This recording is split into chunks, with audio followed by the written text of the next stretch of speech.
தனது அப்பா எதற்கெடுத்தாலும் குடும்பத்தில் உள்ள அனைவரையும் அடித்து கொடுமைப்படுத்தக்கூடியவர் என்றும் கூறக்கூடிய இவர் எப்பொழுது தன்னுடைய அப்பா இறப்பார் என்று இவர் எதிர்பார்த்ததாகவும் சீக்கிரம் சாக வேண்டும் என்று இறைவனிடம் அடிக்கடி வேண்டி வந்ததாகவும் சிறுவயதை பற்றி இவர் குறிப்பிட்டிருக்கிறார்.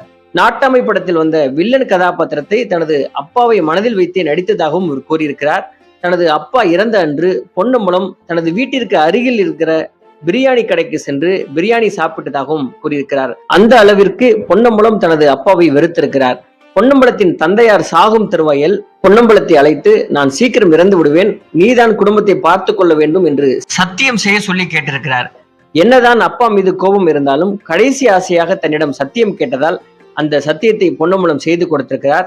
அந்த சத்தியத்தை காப்பாற்றுவதற்காகவே சினிமா பக்கம் மட்டும் போய்விடக்கூடாது என்ற தனது தாயின் பேச்சையும் மீறி தான் சினிமாவில் நடிக்க ஆரம்பித்ததாகவும் கூறியிருக்கிறார். பல்வேறு திரைப்படங்களிலும் சின்ன திரையிலும் நடித்துக் கொண்டிருந்த